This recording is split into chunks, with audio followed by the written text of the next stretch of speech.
리뷰를 좀 해보겠습니다. 자, 우리가 성경에 대해 세 번째 시간인데 1항은 네 가지를 우리에게 가르치고 있습니다. 첫째가 하나님 만드신 창조, 피조물들, 그리고 섭리 속에 하나님을 알만한 것을 다 보여주셨다. 이게 첫 번째고요. 두 번째는 자연계시, 일반계시를 통해서는 구원에 이르기는 부족하다. 이게 두 번째고, 세 번째는 그러기 때문에 하나님께서는 우리에게 하나님 자신을 보여주기 위해서 특별한 계시를 교회에 허락하셨다. 이게 성경입니다. 그리고 마지막 네 번째는 이 성경이 완성된 다음에는 계시는 중단됐다. 끝났다. 그렇기 때문에 그 후로 나오는 이단들이 얘기하는 계시를 받았다. 이건 전부 다 잘못된 것이다 하는 것을 배웠습니다. 이게 1항이고 2항은 이제 하나님 말씀의 정경이 66권이 뭔가 그거를 보여주고 있고, 이 66권의 정거는 우리가 영감서를 배웠는데 완전 축자 영감서를 우리 개혁교회에서는 받아들인다. 즉 글씨 하나하나까지라도 하나님께서 영감으로 허락하신 것이다. 그 다음에 3항은 외경이라는 것이 있는데 이건 뭐냐? 로마교에서 사용하고 있는데 이것은 성경은 아니다. 저들은 이것을 성경에 같이 포함해 가지고 사용하고 있지만 외경은 아니다. 그 이유를 통해서 유대인들도 이것은 인정하지 않았고, 그래서 유대인들은 39권의 구약 성경만 인정하지 외경은 인정하지 않았다. 두 번째는 이것은 헬라어로 기록이 되어 가지고 말라기 시대 이후에 쓰여진 책들이기 때문에 인정할 수가 없고, 그 다음에 예수님과 사도들도 한 번도 인정한 일이 없다. 신약 성경에. 그리고 오류가 많고 미신적인 요소가 많고 스스로 쓰면서 자신이 나름 부족합니다. 모자랍니다. 연약함을 인정하는 그런 것들이 많습니다. 그렇기 때문에 외경은 인정할 수가 없다. 이걸 말씀드렸고, 4항에서는 성경의 권위, 즉 성경은 하나님께서 우리에게 주신 말씀인데, 하나님 말씀인데 이 권위는 하나님께 주셨기 때문에 엄청난 권위가 있다. 성경 우리는 쉽게 그냥 책으로만 알고 있지만 이 성경은 하나님 말씀이기 때문에 권위가 있고 그리고 능력이 있다. 이렇게 말씀드렸습니다. 그 다음에 5항은 성경의 완전성과 명료성에 대해서 배웠습니다. 4항, 5항은 바로 이것이, 그래서 외적 증거, 내적 증거도 말씀드렸습니다. 뭘 알 수가 있는가 하면 세계 역사를 진행해 보다 보면 세상 사람들은 그냥 역사가 이렇게 흘러갔다 하지만 성경을 통해서 비춰보면 모든 것이 다 세계 역사는 하나님께서 주관하신 데 다 흘러가고 있다. 이것입니다. 내적 증거는 한 사람 한 사람이 성경을 통해서 변화받는 것, 이것 때문에 내적 증거를 할 수 있다. 이게 4항, 5항입니다. 그 다음에 6항, 7항은 성경의 완전성, 충분성, 이것으로 완전하고 그래서 우리의 삶과 구원의 유일한 책, 이렇게 말씀드렸습니다. 그리고 7항은 명료성입니다. 누구도 알 수 있다. 글자만 읽을 수 있는 사람은 누구라도 스스로 알 수 있다. 이렇게 말씀드렸습니다. 오늘은 8항, 9항, 10항 얘기입니다. 자, 제가 오늘 베드로후서 1장 20절, 21절을 본문을 택했는데 8항, 9항, 10항은 성경 해석에 대해서, 그리고 성경이 어떻게 번역이 됐고 어떤 번역본이 우리가 인정하는 것인가, 이런 걸 보여주고 있습니다. 자, 베드로가 베드로후서를 쓸 때 이 말씀을 한 것은 그때도 베드로 사도가 사역할 당시에도 복음이 아닌 것들이 교회에 들어와가지고 어지럽히고 있었습니다. 그래서 베드로는 자신이 체험한 것을 보여주고 있습니다. 자, 베드로가 체험한 것 중에서 가장 자신 있게 내세울 수 있는 것이 변화산 사건입니다. 베드로, 요한, 야고보, 예수님께서 산에 올라가 변화되셨는데 그 모습을 봤잖아요. 친히. 그리고 하늘로부터 소리가 들었습니다. 이는 내 사랑하는 아들이요 내 기뻐하는 자다. 이런 소리를 들었기 때문에 베드로가 여기다 초막셋을 짓고 하나는 주를 위해서, 하나는 모세를 위해서, 하나는 엘리야를 위해서 이렇게까지 말했습니다. 그런 엄청난 그런 것을 체험했음에도 불구하고 베드로는 오늘 19절에는 우리에겐 더 확실한 예언이 있다. 더 확실한 예언. 내가 체험한 것보다 더 확실한 예언인데 이게 바로 성경이다. 이렇게 말하고 있습니다. 그러면서 20절에는 성경의 모든 예언은 사사로이 풀 것이 아니요 언제든지 사람의 뜻으로 낸 것이 아니요 성령의 감동을 받은 사람들이 하나님께 받아 말한 것이다. 이렇게 쓰고 있습니다. 자, 그래서 오늘은 파랑은 같이 읽어봅니다. 교재에 나와 있는데 11쪽 파랑, 옛날 하나님의 백성의 모국어였던 히브리어로 기록된 구약 성경이나 당시 여러 민족이 가장 일반적으로 사용했던 헬라어로 기록된 신약 성경은 하나님에 의해 직접 영감되었고 하나님만의 독특한 보호와 섭리로 모든 시대를 걸쳐 순수하게 보존되었기 때문에 신뢰할 수 있다. 그러므로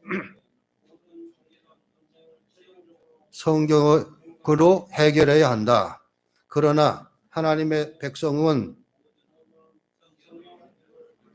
성경에 대한 관심을 가지고 있고 하나님께 대한 경외심을 가지고 성경을 읽고 탐구하도록 명령받았지만 그들 모두가 성경을 아는 것은 아니다. 그러므로 성경은 성경이 전파된 모든 나라의 언어로 번역되어야 한다 하여 그렇게 함으로써 모든 사람이 하나님 말씀 안에 풍성히 거하게 하여 하나님께서 받으실 만한 방법으로 하나님께 예배드릴 수 있게 하며 성경을 통해 인내를 배우고 위로를 받아 소망을 가질 수 있게 해야 한다. 이렇게 말해주고 있습니다. 자, 그래서 이 8, 9, 10항을 통해서는 네 가지를 가르치고 있습니다. 첫째는 언어로 기록된 성경은 완전한 상태로 우리에게 전달되었기 때문에 온전히 믿을 수 있다. 이게 첫 번째고요. 두 번째는 성경은 모든 민족의 언어로 번역되어야 한다.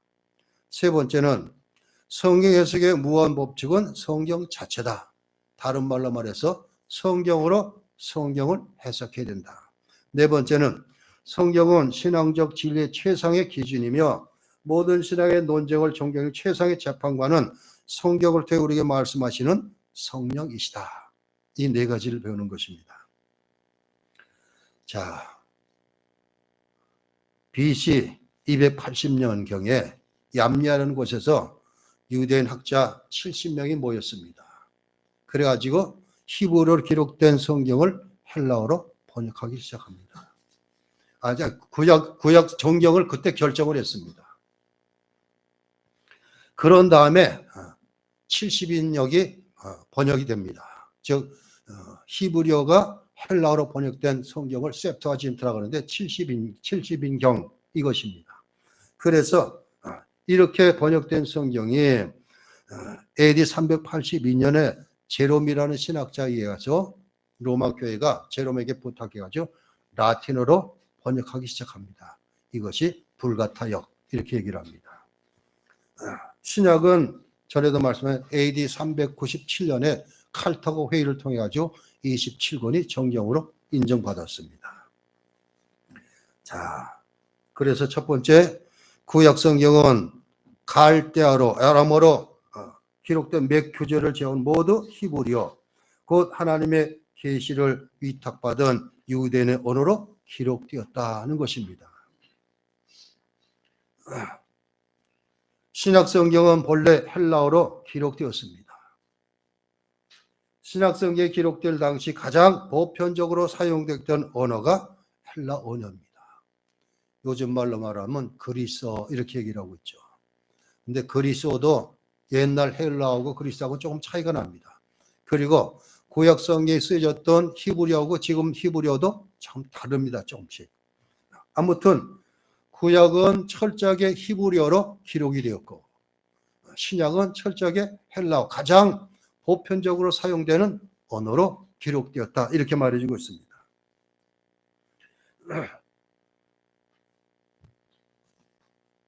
그렇기 때문에 이 헬라어 번역본을 가지고 이제 많은 사람들이 자기 나라 언어로 번역하기 시작했습니다. 그 최초가 루터가 했던, 제가 그때 루터가 바르트부르크 성에 연금 비슷하게 들어가 8개월 동안 있으면서 한 것이 성경 번역을, 헬라어 성경을 독일어로 번역하는 일을 했습니다. 그러면서 그때 인서술이 발달했는데 누가 발명했는가 하면 제가 비텐버라고 얘기한 것 같은데 그게 아니라 구텐베르그가 인서술을 발명해 나가지고 인서술이 나오기 시작했기 때문에 그래 속히 빠르게 독일어로 번역되어 출판되어 가지고 보급되기 시작합니다. 그래가지고 시작이 그렇게 시작된 것입니다. 자, 그런 다음에 이제 우리가 제일 가장 잘 아는 킹 제임스 버전, 제임스 버전이 우리 개혁교에서는 가장 믿을 만한 성경이다. 이것도 바로 헬라어로 영어로 번역한 것입니다. 영국에서.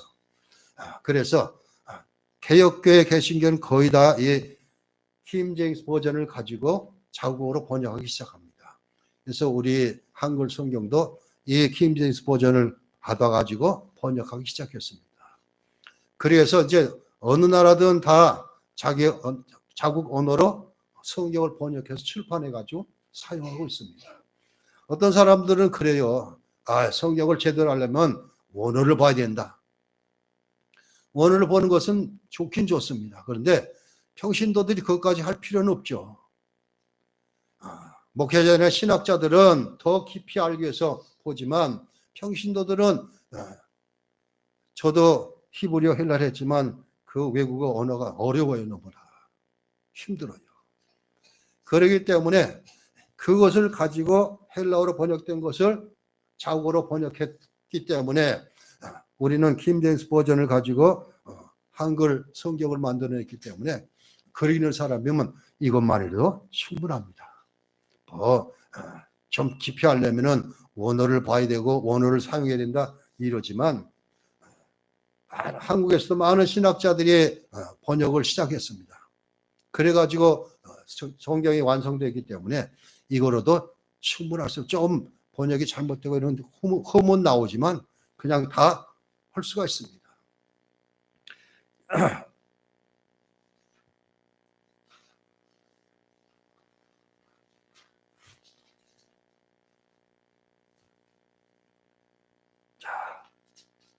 그래서 성경은 그렇게 이제 히브리어가 헬라어로, 헬라어가 라틴어로. 근데 이제 천주교에서는 이 라틴어 성경만 고집을 합니다. 다른 건 안 하고. 그렇지만 이 라틴어 성경인 불가타 역도 각 나라마다 자국어로 번역을 해가지고 사용하고 있습니다. 보지는 않았지만 라틴어기 때문에 뭐 좀 소리내는 건 틀리지만 내용은 거의 비슷할 것 같아요.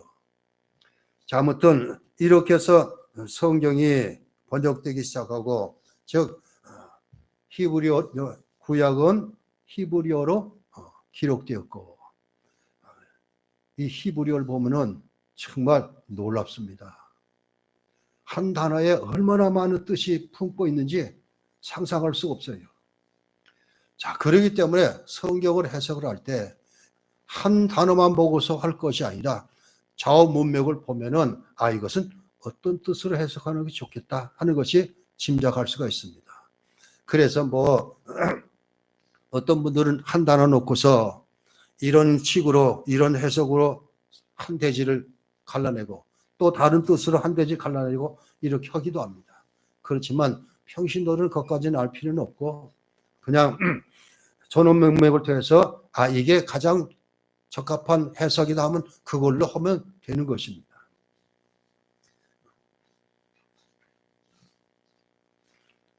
그렇기 때문에 이 신약 성경은 구약으로부터 시작돼서 그대로 보존되어 온 그대로 됩니다. 근데 좀 염려스러운 것은 구약이든 신약이든 원본은 없다는 사실입니다. 원본을 아직까지 발견을 못했어요. 그런데 많은 사본들이 나타났습니다. 그리고 제가 신대원 논문을 쓸 때 성경의 해석과 보존을 위하여 역할, 이게 서기관의 역할이거든요. 그 논문을 썼는데 그 논문을 쓰면서 서기관들은 신약성의 서기관들은 바리새인과 같이 취급받아 갖고 그냥 욕먹는 사람으로 알고 있는데 성경을 보존하고 그리고 전승하는데 늘 썼거든요. 이 서기관들을 써가지고 후대에 넘기는 겁니다. 원본은 없었지만 그런 사본들이 많이 수집이 돼가지고 비교하면서 검토하니까 거의 오리가 없다 하는 것이 밝혀졌습니다. 신약 성경도 마찬가지고. 그렇기 때문에 원본이 없기 때문에 신빙성이 없다 이런 것은 생각할 수도 없는 얘기입니다. 많은 사본들이 다 수집을 해가지고 밝혀보니까 종전에 사용했던 모든 것과 똑같더라 이런 결정이 났습니다. 자, 그렇기 때문에 그리고 히브리어는 그렇다고 해도 헬라어로 기록된 것은 가장 보편적으로 사용되는 언어를 사용했다 그랬습니다. 보통 사람들이 일반적으로 생활하고 쓰는 그런 언어로 사용된 것. 그러니까 헬라어도 좀 차원 높은 거 있고 아주 나쁜 것도 있지만 가장 중간적인 그 헬라어로 사람들이 보편적으로 많이 사용하는 언어로 사용되기 때문에 누구나 다 쓸 수 있도록 그렇게 했습니다. 자, 그렇기 때문에 그렇게 성경이 이렇게 언어로 쓰여진 것이 번역되어져 가지고 오늘 우리는 한글 번역을 그대로 사용하고 있습니다. 자, 그렇기 때문에 이 한글 성경 가지고도 이걸 많이 읽고 그리고 이걸 가지고 모든 진리가 다 여기 들어있다 이런 것을 느끼면 됩니다. 어떤 분들은 저는 영어 실력은 짧아갖고 그렇지만 영어 성경을 봐야 된다. 요즘 NIV 성경이다 뭐다 막 그렇게 얘기를 하지만 그래도 한글 번역본들도 거의 유사하게 다 번역되어 있으니까 그렇게 깊이 들어가 평신도들은 그냥 한글 성경 봐도 괜찮을 것 같습니다. 아무튼 전 질문에 나왔던 완전성과 명료성은 바로 성경 번역을 통해서도 고스란히 이어지고 있다 이것입니다. 즉 조금 흠이 있는 번역들도 있고 좀 잘못된 것도 있지만 그러나 하나님께서 하시고자 하신 일들 왜 예수님께서 오셨고 우리는 인간은 왜 끔찍한 죄인인가 이 모든 것은 다 들어있습니다. 어느 번역본이든지 그 진리만 그대로 명맥을 유지하고 있기 때문에 이 번역본으로도 충분하다 이것입니다.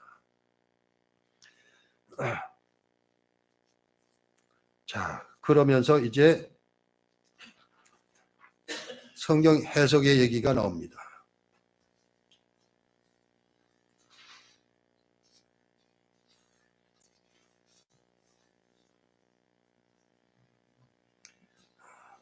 성경의 모든 기록들은 그 자체가 모두 같은 정도로 알기 쉬운 것이 아니며 모든 사람의 같은 정도로 분명한 것도 아니다. 그러나 구원을 위해서 우리가 꼭 알아야 하며 꼭 지켜야 할 부분들은 성경 이것저것에 분명하게 제시되어 있고 열려있기 때문에 유식한 사람이든 무식한 사람이든 일상적인 구원의 수단이 적절히 사용될 것들을 충분히 이해할 수 있다. 이게 우리가 신앙에서 배웠던 것입니다. 자, 문자화된 문서를 이해하려면 그 문서를 해석해야만 합니다.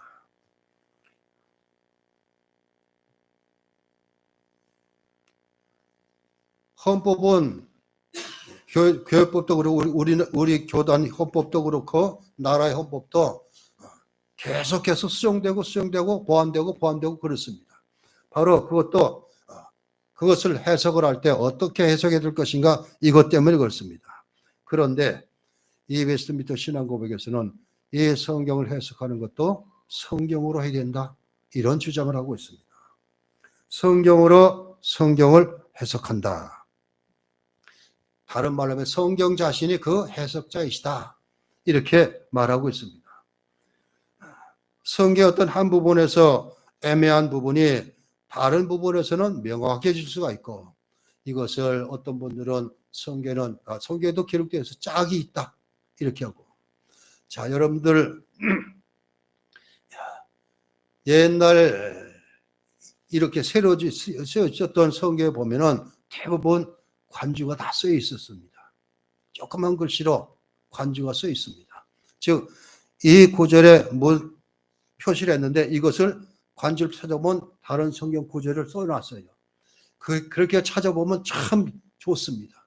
근데 대부분 오늘날은 그냥 이 성경 한 곳만 가지고 관주 없이 그냥 보다 보니까 잘못할 수도 있고 잘못 해석할 수도 이런 오류가 범하는데 자, 그렇기 때문에 성경으로 성경을 해석하는 일은 이런 것을 이야기하는데 다른 번역 앞서 보면 이게 이거구나 이렇게 명료해질 수가 있다 이것입니다. 그렇기 때문에 성경은 전체를 아우를 수 있어야 되지 어느 한 부분만 사용하면은 주로 이단들이 하는 것이 그것입니다. 이단들이 하는 건 대부분 두 가지거든요. 하나는 성경에다가 덧붙이는 겁니다. 통일교에서는 원리강론을 집어넣고 성경 위에다가 몰몬교에서는 몰명경을 성경으로 얘기하고 있고 이런 이단이 있는가 하면 어떤 이단은 빼는 이단이 있어요. 그래서 이건 아니다 이렇게 빼는 거.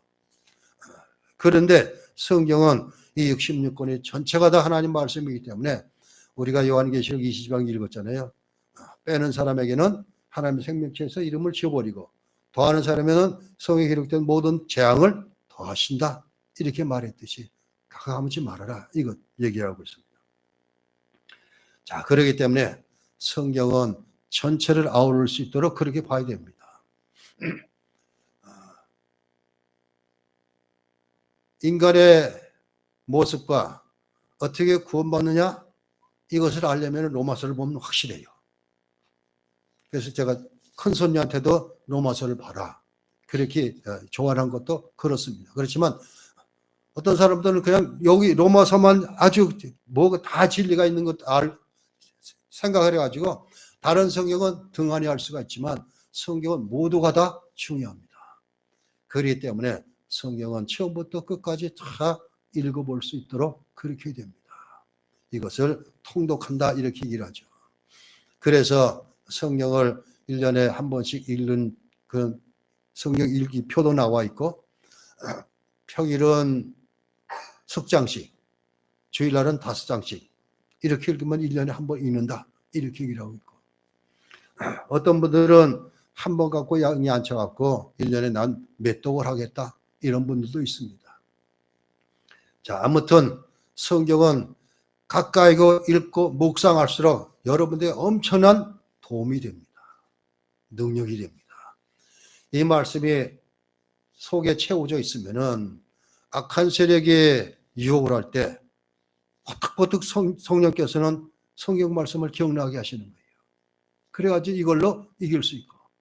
자, 우리 주님께서는 마태복음 4장에 사탄의 시험을 받으실 때 다 하나님 말씀으로 물리십니다. 그런 원리입니다. 그렇기 때문에 성경에 많이 알면 알수록 좋습니다. 많이 읽으면 읽을수록 이익이 되고.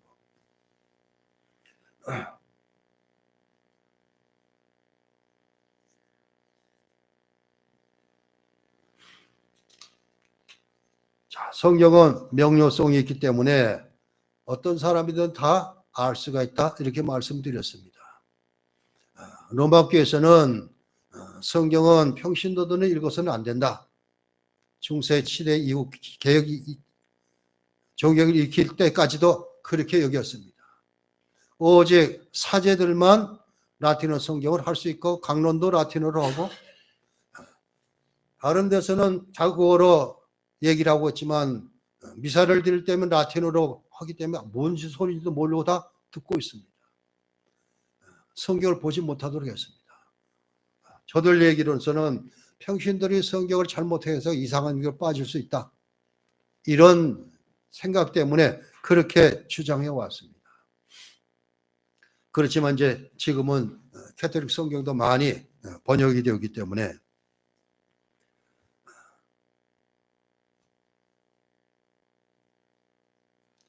자, 그렇기 때문에 성경 해석은 건전한 원리에 가지고 그렇게 해석할 수 있어야 됩니다. 자, 그래서 바른 성경 해석 첫 번째로는 성경에 기록한 목적에 따라 해석해야 된다 이것입니다. 성경에 기록된 목적, 하나님께서 성경을 우리에게 주신 목적은 다른 것 아니에요. 하나님께서 모든 만물을 창조하신 주인이시다. 첫 번째가 이거거든요. 그리고 그 만드신 것을 하나님 뜻대로 다스려 가신다. 이게 하나님이십니다. 그런데 하나님께서 만드신 사람 인간이 가장 좋은 하나님의 형상과 모양으로 만든 인간이 죄가 들어오자 타락해서 떠나버렸어요. 그래서 성경은 너희들이 온전히 살 길은 깨닫고 내게 돌아오는 길뿐이 없다. 이것입니다. 그런데 창세기 11장까지 인간에게 아무리 뭘 해도 홍수로 심판해가지고 다 쓸어버리고 8식구 남았는데 또 그 뒤에는 똑같아져요. 그 11장의 바벨탑 사건을 통해가지고 이런 일들이 벌어지고 그래서 하나님께서는 한 사람을 택합니다. 아브라함을. 그리고 아브라함을 통해서 한 민족 나라를 세우고 그 나라를 제사장 나라로 삼아서 하나님의 도구로 사기를 원했지만 그 이스라엘도 인간이기 때문에 죄가 해결을 못합니다. 그래서 똑같이 그러자 하나님께서는 선자들을 계속해서 보내셨지만 깨닫지 못하고 계속 죄범하고 그러자 나라가 둘로 갈라지고 한 나라는 아수르에 한 나라는 바벨론에 완전히 망해버리고 맙니다. 자, 망하고 나라가 없어지고 70년에 귀환하고 이런 것도 있었지만 그러나 인간의 죄는 하나님께 온전히 다 자신의 모든 거 버리고 하나님께 돌아오는 길뿐이 없는데 그게 안 돼요. 죄가 그걸 늘 가로막고 있으니까. 자, 그러자 하나님께서는 말라기 선지자 이후에 그냥 하나님 계시를 끊어버렸어요. 400년 동안 하나님 말씀이 없었습니다. 하나님께서는 하나님 만드신 피조물 가운데 인간을 대리자로 세상을 다 다스리도록 그렇게 만드셨는데 인간이 그 기능을 못하니까 로마 사도 바울은 인간의 죄 때문에 피조물도 탄식한다 이렇게 적고 있습니다. 자, 그러니까 인간이 구원받고 돌아와야지 뭐가 다 해결되는데 이게 안 되니까 계시를 그렇게 선지자를 보냈지만 안 되니까 400년 동안 말씀 없으셨다가 400년 후에 첫 성이 나옵니다. 세례 요한이 세상에 나와가지고 회개하라 천국이 가까웠다. 이렇게 시작을 합니다. 그렇지만 하나님께서는 이 인간의 구원을 할 것은 인간이 지은 죄를 다 짊어지고 대신 죽어줄 사람 필요하기 때문에 예수 아들을 보내신 것. 이게 성경의 진리거든요. 이게 바로 하나님께서 성경을 우리에게 주신 목적은 이것입니다. 너희들은 죄인이다. 그게 살다간 지옥으로 갈 수뿐이 없다. 너희가 내게 돌아오는 길, 산 길인데 그런데 너희가 그걸 못하기 때문에 내가 아들을 대신 너희 죄 때문에 죽게 했다. 그렇기 때문에 그 예수만 붙잡으면 된다. 이거거든요. 그렇기 때문에 그 해석을 할 때 반드시 우리는 이 성경 66권 전체에서 그리스도 예수 그리스도를 볼 수 있어야 돼요. 성경 전체는 예수님에 대한 얘기입니다. 어떤 사람은 그러더라고 역사를 히스토리라고 그러는데 히스토리는 다른 게 아니라 히스토리래요. 그의 얘기. 누구 얘기예요? 예수님의 얘기예요. 하나는 그렇게 하시고 있습니다. 두 번째는 바른 성경에는 같은 주제를 다른 본문을 비춰서 해석하는 것입니다. 이것이 관지 성경을 볼 수 있으면 그것이 좋은 것이 바로 이것입니다.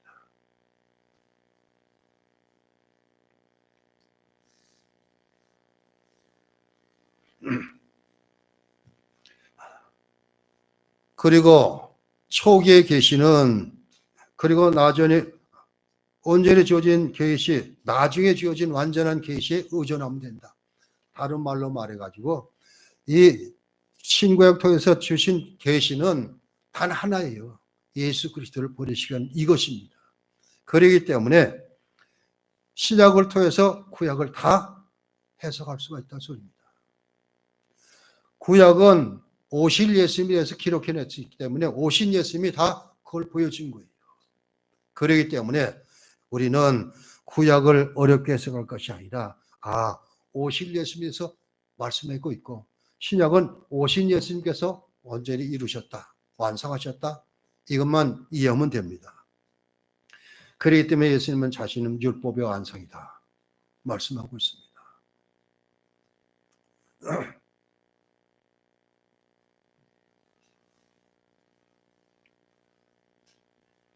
네 번째, 성경은 성령 하나님에 의해서만 해석되어진다 이것입니다.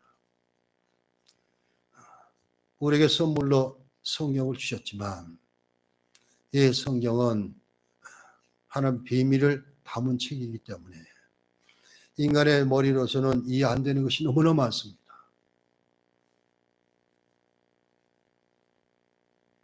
말씀으로 천지 만물을 창조하셨다 이것부터 시작을 해서 그래서 어떤 분들은 그래요. 창세기 1장 1절이 안 믿어지면 그건 믿는 것이 아니다 이렇게 이러고 있습니다. 이걸 믿어야지 성경을 믿게 되는 것입니다. 하나님의 천지를 창조하시니라 이것. 자, 그런데 그렇게 그것부터 시작해서 못 믿어지는 거예요. 저는 이제 초등학교, 저는 국민학교에서 다녔지요. 국민학교, 중학교, 고등학교 다니면서 우리나라 교육은 전부 다 진화론 교육 아니에요.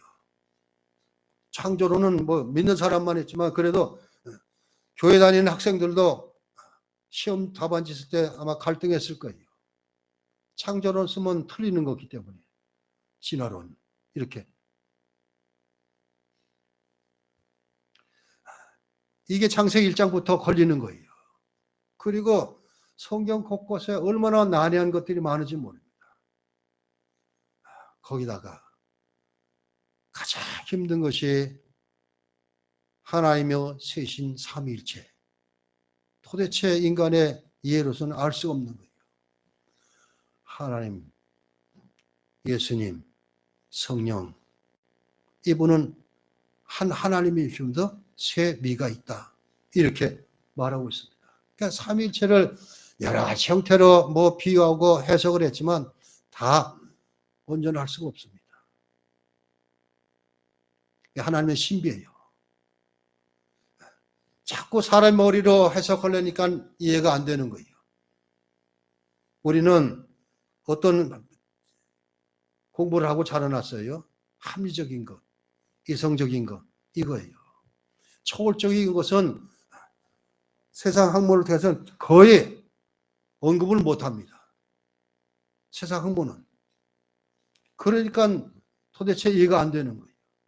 너무나 많아요, 이런 것들이. 자, 그런데 전에도 제가 말씀드렸죠. 하나님께서 왜 이 말씀을 우리에게 주셨는가, 쓰셨는가? 어떻게 이런 일이 있을 수 있어? 이렇게 보이신다면 안 받아지는 거예요. 근데 왜 이 글을 쓰셨을까 하면 되는 거예요. 왜 하면은 하나님께서 천지 만물을 어떻게 창조하시고 인간에게 그 만물을 다스리라고 주셨고 그런데 죄가 어떻게 들어왔고 이게 다 하나님께서 하신 것 때문에 그렇기 때문에 대부분 그래요. 인간은 내 머리로 이해되고 할 수 있으면 되지만 이것이 넘어가면은 거의 다 거부해요. 그렇기 때문에 하나님도 우리와 같으신 분으로 그렇게 치부하는 거예요.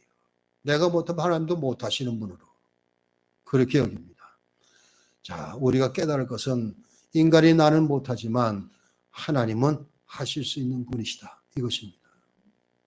우리는 못하지만 하나님은 하셔요. 성경을 보면 바로 하나님은 그렇게 그래서 하나님에 대해서는 도대체 이해할 수가 없어요. 이게 하나님에 대한 불가해성 이렇게 얘기를 합니다. 인간의 머리에는 이해가 안 돼요. 예수님께서 하나님의 아들이신 분이 육신을 입고 이 땅에 오신 것도 우리가 이해가 안 돼요. 눈에 보이지 않는 성령님이 우리 속에 와서 계신다? 이것도 사람의 생각으로 도대체 이해가 안 되는 거예요. 그렇기 때문에 성경을 우겨주셨고 이 성경을 읽는 가운데 우리는 성령께서 우리 속에 계시면서 깨닫게 하시는 거예요. 생각나게 하시고. 그렇기 때문에 성령 하나님께서 우리의 성경의 해석자가 되신다. 판단자가 심판자가 되신다. 이렇게 말하는 것입니다.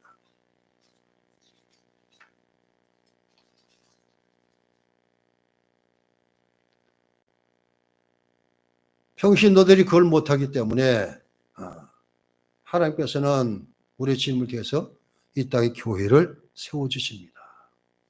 교회를 통해서 말씀이 전해질 수 있도록. 교회의 사명은 다 그것이 다른 것 아니에요.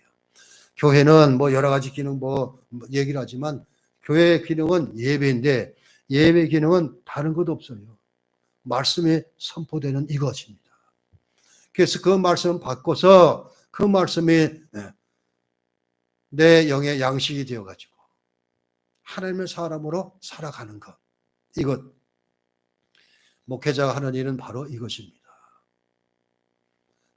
전에 우리가 예수 몰랐을 때는 어떤 존재인가를 깨닫게 하고 그래서 끊임없이 죄인임을 지적해야 되고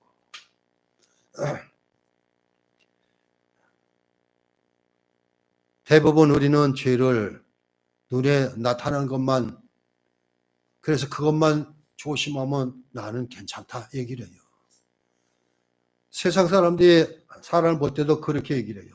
저 사람이 말하는 것이나 사는 것이나 깨끗하고 뭐 크게 죄진 것도 없으면 죄 없이 살 사람 이렇게 얘기를 합니다. 근데 성경이 말하는 죄는 그게 아니거든요. 우리 속에 있는 것이 얼마나 더러운지 그걸 뒤집어 보면은 끔찍한 일인데 그걸 가려놓고 있기 때문에 다 모르는 것이지. 그렇지만 성경은 우리 인간이 얼마나 끔찍한 일인 것을 낱낱이 지적하고 있습니다. 그래서 목사인 나나 여러분들도 마찬가지입니다. 하나님께는 목사가 됐다고 여러분들 특별히 튀어난 것이 아니에요. 똑같아요. 다 죄인입니다. 하나님 보실 땐 다 죄인이에요. 그냥 흠이 많고 실수 많고 툭하면 죄 짓고 유혹에 빠지고 이건 우리가 살면서 그럴 수뿐이 없어요. 우리 원수 마귀가 이 세상을 지배하고 있기 때문에 공중권세를 잡은 자가 이 세상을 주관하고 있어요. 그렇기 때문에 사탄은 어떻게든지 교회가 무너진 것을 기뻐하고 성도 한 사람 한 사람 믿음에 떠나서 타락하는 것을 기뻐하고 이렇습니다. 이런 세상을 우리가 살기 때문에 거기다가 그런 악한 세력도 있지만 영적으로 한편 세상도 또 그것을 부추겨요. 제가 찬송 인도하면서 한번 말씀드렸죠. 고재복이라는 사람 5식구를 도끼로 죽인 사람. 그렇지만 나중에 회심하고 사형을 당했지만 제가 대학교 1학년 때 얘기인데 그때가 정말 그냥 그 죄는 그냥 상상할 수도 없는 죄악인데 지금은 그것보다는 엄청난 죄를 더 짓고 있어요. 옛날에는 그렇게 죄지면 전부 다 성인 된 사람인데 지금은 다 연령이 다 밑으로 내려갔어요. 초등학교 아이들부터. 이래요. 이 세상이 그렇게 만들고 있어요. 이런 세상에 우리가 살고 있기 때문에 난 죄 없습니다. 천만의 말씀이에요. 거기에 알게 모르게 물들고 더러워지고 이렇습니다.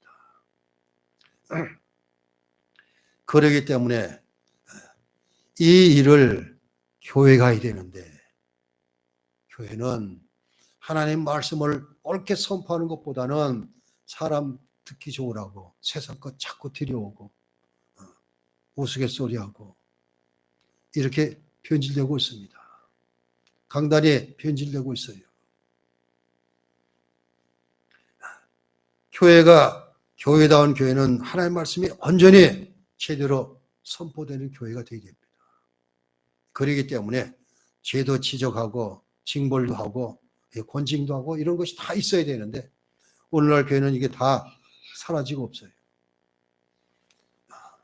세상이 그렇게 말아가고 있습니다. 자, 그렇기 때문에 이런 세상을 살고 있기 때문에 우리는 나 온전히 깨끗해. 천국 들어갈 때까지 들어서도 그럴 거예요. 너 정말 하나도 없냐? 하나님 물어보시면 예, 그렇습니다. 대답할 수 하나도 없을 거예요. 그걸 하나님 아셔요. 그렇기 때문에 우리는 중보자지 예수 믿다가 왔습니다. 이것이 예수님께서 나를 중재할 수 있는 중재자가 되어주시는 것입니다. 그렇기 때문에 예수 믿는 것이 너무나 중요합니다. 자, 우리는 전도할 때 예수 믿으라 그러죠. 어떤 교회를 믿으라 그래요. 하나님 믿으라 그러지만 성경 전체는 예수 그리스도에 대한 내용이기 때문에 예수 믿어야만 구원이 이루어져요. 예수님은 절대 구원이 없습니다. 자, 그렇기 때문에 교회를 통해서는 바로 이것. 예수님이 올바로 전해져서 그 예수를 정말 영접하고 거듭나서 새 사람으로 변화되는 이것. 완전하지는 않지만 이것을 선포할 수 있는 말씀이 되어야 됩니다. 성경은 바로 그걸 얘기하고 있기 때문에 하나님은 원하시는 것이에요. 그래서 성경 해석 그리고 설교할 때도 목회자들이 정말 해야 할 일은 이것입니다.